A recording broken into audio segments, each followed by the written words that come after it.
Hi, everybody. I'm Wayne Soares. This is iBerkshires.com's Veteran Spotlight, brought to you by Berkshire Bank.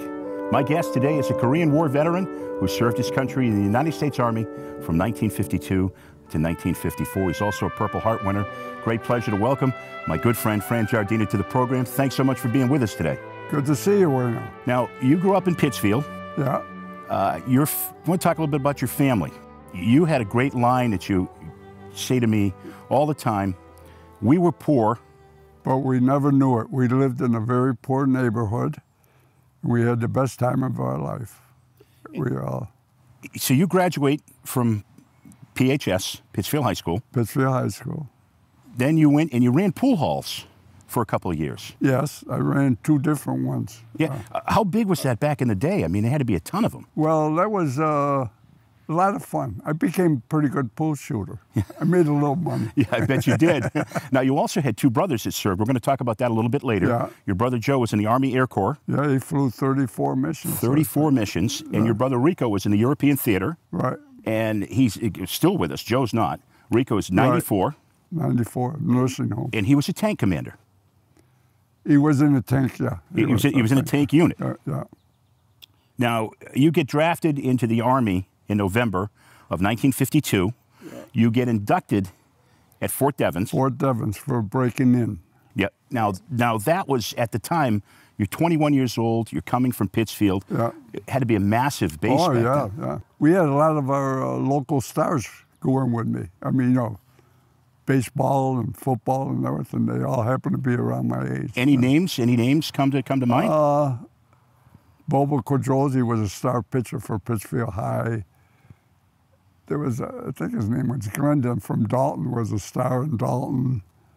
And there were a few others I can't really, but there were a few. Yeah, sure. And so you leave Fort Devens and you go to basic training at Fort Jackson? Fort Jackson, South Carolina. How was that for you? That was kind of brutal. I mean, the basic training is, they're firing live ammunition over your head while you're crawling on the ground. I'm saying, holy, is this what a war's like? Yeah. And you soon found out what a war was like, because you went from Fort Jackson and they ship you overseas to Korea, to the Chorwan Valley. Yeah. Heavy casualties, a lot of firing. Describe your impression of your first day there. Well, it was very unusual. They put me on a lookout post. That's as close to the enemy as you can get. They can reach you with a rifle. As far as shooting at you? Yeah. So I'm walking, being bravado on top of the ground. All of a sudden, I see a guy fly through the air into the trench. I think something's happened to him. About 5 seconds later, a mortar shell lands to the side of us, right? So I jump in the trench, and I say to him, how did you know? Before it even landed, he said, I heard him put it in a tube. That's how close. Well, he's there 9 months. You would leave Korea. After you served 9 months, he was in his 9th month, and he was keen to everything that went on there. And whenever he flew, I flew. He could hear them put the mortar shell into the tube. What's the feeling like? I mean, you're 21 years old. That's the first time you heard a shell explode. Yeah. What's that like?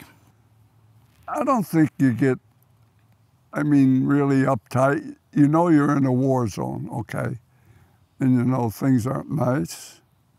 And if you want to hear, well, it's not funny, one day somebody gets wounded in the unit down below us. So my sergeant, being the nice guy that he is, he says, Fran, you're taking me down below. I says, you sure you want me? He says, yeah. So we go down there and they're firing. I says, holy mackerel, there's a war going on down. So I figure I'm going back. He says, you're coming out with us. You stay right there? Yeah, we went out on a patrol on our stomachs, like from here to my house. You had to crawl on your stomach to see if they were they were still there. They were firing a rifle. That's how close you were. Sure, sure. Yeah. What was your first impression on seeing casualties? I mean, you're still a young guy. Well, eye-opening, obviously. The one thing that really hurt is an 18-year-old kid come up his first day. And the night that I got wounded, I found out he died. You know, he got killed. You know? And that was pretty sad. You know, pretty sad. How important were a lot of people talk about foxholes? How important were foxholes for your safety for you guys? To tell you the truth, this is how good they were. Like, if, let's say 5 o'clock, I think, you know, I can't be exact. We would have to go to eat. We got to walk down the trench and go to the mess hall, which was a little bit down below. And they knew we did that. And every time they'd open up with mortar fire, just to upset you, you know. They didn't kill nobody, but they would upset you. Just to kind of play with your mind. Yeah, oh yeah, yeah, that was the whole thing. Like I told you, we were clearing out an aperture for a 50 caliber machine gun. What's an aperture? Can you? That's a hole where your gun comes out of the bunker. Okay. And probably 5 minutes, 10 minutes, a bullet lands right on the side of me, right? So now we both fly through the aperture. This big husky guy makes it through without no problem. And I almost break my knee trying to get in as thin as I was. Sure. So I asked him, I says, how did you do that? He says, I do what I got to do when I got to do it. He says. I look at him, I look at the hole, I said, I don't know how he fit through there. Life or death, yeah, right? Yeah. Life or death. There were fun times there. You know, you try to do the best of it. You know. What got you through? You get there to the Chorwan Valley, and you immediately experience combat. What got you through that? How were you able to stay focused? Because I'm sure you don't sleep. You don't sleep a lot. You don't really realize it. You know, you're there. They indoctrinate you, and they put you someplace. Okay, you don't know where you're going. You know what it's like. Like I told you, you know, seeing the guy fly through the air. I don't know that it's that bad. You know, I don't even know what a lookout is. You know, at the time. And you just take it with it's normal, you know. I mean, you're going through a process. And one of the funniest things is, you know, I always shave with an electric razor, right? My sergeant wouldn't let me alone. He says, Giardina, you better shave. I said, you don't have no electricity. I don't care. You got to shave, he says. So he was always on you. How were the people in your command that you reported to? Well, everybody was, you know, almost probably like me. You know, you're a little apprehensive. You don't know when they're going to fire at you, you know. And the worst time is all the fighting happened at night, you know, which I hated. I remember one time you were assigned an area. So they put me with a South Korean kid. 16 years old. He says, I've been fighting 3 years. Wow. So now he lays down, right? You know, and there's all little trees in front of us. And he puts a poncho down, he lays down, he says, I says, what are you going to do? He says, I'm going to sleep. You're going to sleep? I said, you know, and I started. Well, he was like a real veteran, you know. He said, nothing ever happens, you know. And well, that's how he was really brought up on that. Oh, sure, sure. Yeah, that was quite a story. And how difficult was sleep for you? I didn't have much trouble sleeping. You know what it is? You probably got tired during the day, you know, worrying, wondering, you know, are they coming? Are they going to do this? But the worst time was at night, and that's when I got hurt, you know. What kind of instincts do you have to have? You mentioned at night and the battle and everything. As a lookout, what kind of instincts do you have to have? Well, when there's an alert, okay, every person is assigned a place. So we'd have most of the area cordoned, like, you know, with a guy here, a guy there, a guy there. Cordoned off, yeah. Yeah, so they wouldn't sneak up on you, you know. And then we had the 50 caliber machine gun right down the only trail that you could walk, you know, in and out. And like I say, when I got hurt, I was just laying there, and like a mortar just landed there and raised me up about 3 feet in the air, you know. And I didn't even know I was hit. We're gonna touch on that in a little bit. Yeah. What were the holidays like for you? What holidays? No. Didn't have any, no, right? No, we didn't have no Didn't have any, holidays, especially, no. I mean, you're that close to the You line. didn't, yeah. Just a regular day. Yeah.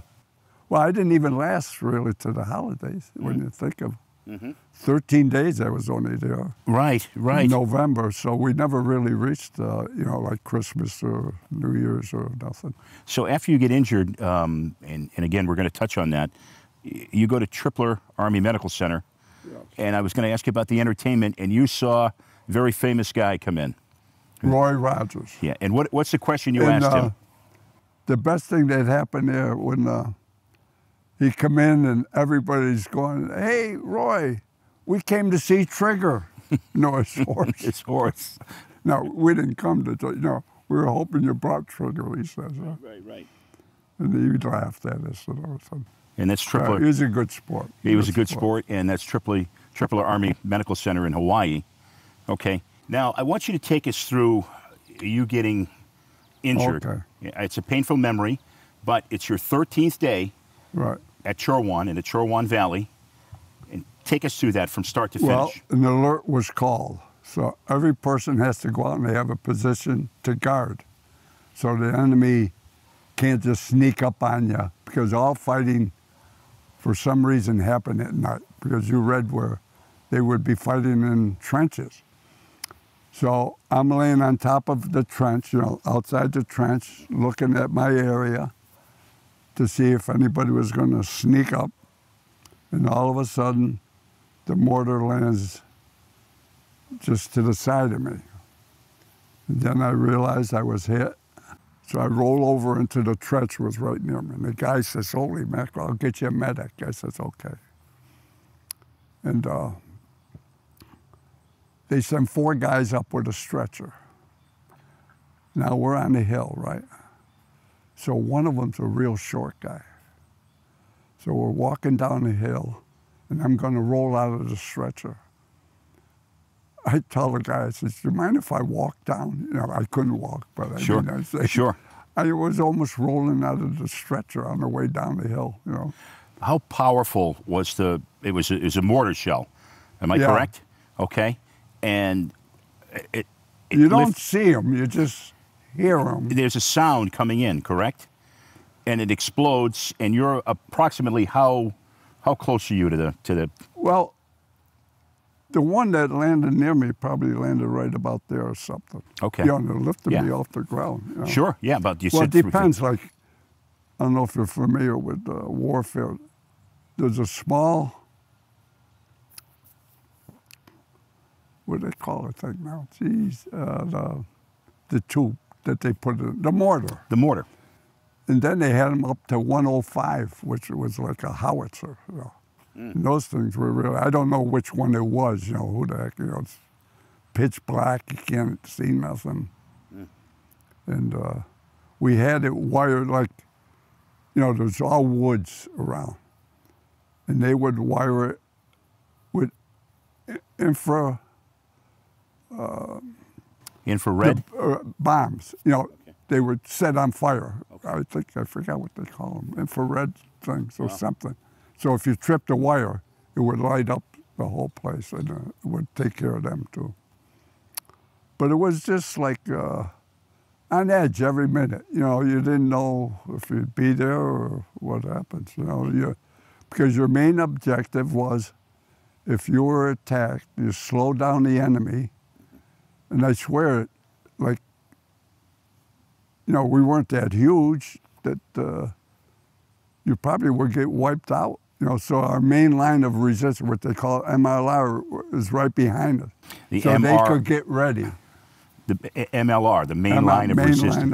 Resistance. Okay. So your idea was to slow them down so they could get ready and open up the big boys. You know, they had like a real army behind us. You know? And the injuries to you, that bomb, you had shrapnel injuries to your shoulder and your leg? It took out my elbow and took out like took out the nerves on the right side of my leg. You know, which bothered you for years after that, correct? Oh yeah. Well, the funny thing is, like, the right half of the leg is always numb, but you get so used to it. I don't even think of it. You know, I don't even know it. You know. And after, how long has it been since I left? 60-something years. 60-something years, yeah. Just this past year, my leg had decided to bother me a little Started to bother you a little bit more, yeah. Yeah? And, so from my shoulder, like this here, you know, I can't go like this. You know, I don't have an elbow, but well, the funny part is, it was shrapnel. And, well, you're not familiar. Well, I wasn't. It goes through you like a razor blade. I didn't even know. I just went like this, and I saw all the blood, you know, and I says, holy mackerel. You know, that's how much it slices you. I mean, I don't know. And it sliced my leg. And so you don't know, you know. And then after, you know, they put me on the stretcher, and we took off in the van. You have another memory I want you to share with us about being in a plane and looking over, and I believe it was a Marine on a stretcher? Yeah, that was a sad case. We were being flown back to the United States. They had a Marine who, what do you want to say? He lost it, you know, yeah. his memory. Yeah. And he had a pad on his chest. He was on a stretcher, and he had leather handcuffs on. And the nurse tried to take the pad off his chest. And I thought he was going to take us, you know, the adrenaline. I thought he was going to snap those things, you know. The poor guy, he was, you know, he wasn't well. You know. Yeah, he probably saw a lot of battle. Oh yeah. Well, he was a Marine, you know, from what I asked. So. Yeah, and here I said, I'm on the airplane. I got a cast from here to here. I said, there's no running for me. I said, you're stuck right there. Yeah, right there. So you get awarded you receive the Purple Heart, and you get awarded it once. Then your commanding officer calls you when you came back. Take us through that. This is a funny incident. So we're on maneuvers. They're having the biggest plane drop, parachute drop in Fort Bragg. And Fort Devens, they sent me back there.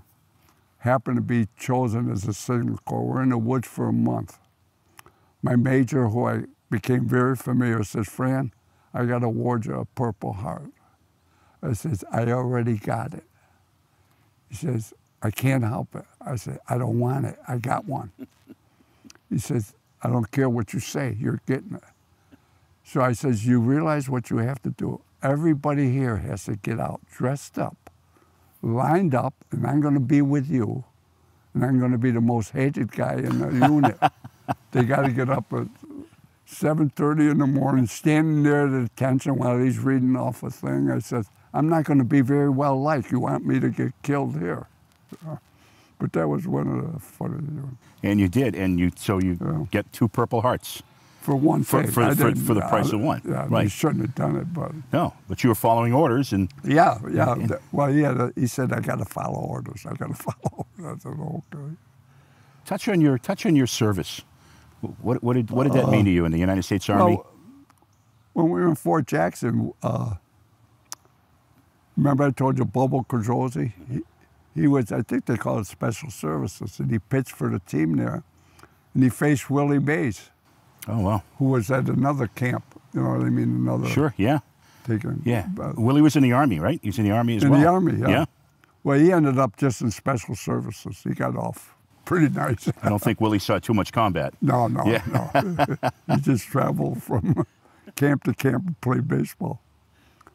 No, but that was, I'll tell you, the basic was pretty tough. I had a good experience. You like to hear funny stories? Of course. I don't like all the... Of course. That's right. We're in Fort Bragg, North Carolina, so we're going to have something. He's going to read on something we have to do. So I'm up in the bleachers. I fall asleep. So he sees that I fall asleep. He says to me, Fran, come down here. He gives me a live grenade. He pulls the pin out. And he said, now I want to see you fall asleep. You want to see all the guys around me? I gave you a really live grenade? No, that's a true story, yeah. Wow. Wow. Yeah, he's talking, and I don't know, I must have just dozed or something. So, You learned your lesson, right? yeah. Yeah, yeah. Well, we want to thank you so much for spending time with us today. It's been great to have you on the program, and your service is exemplary. You're a combat veteran. You came home, and I know you being a very humble guy, you always discount the fact that you served, but you were there in your service to your country, Well, as well as your Purple Heart. it was the thing to do. In my day, you got called, not that you liked it, but I said, you got to go. You got to go. Well, we want to thank you very much for taking the time with us today. You. It's been a pleasure. And we hope to see you on the golf links pretty soon. I don't think that's affected your affected your elbow too much, has it?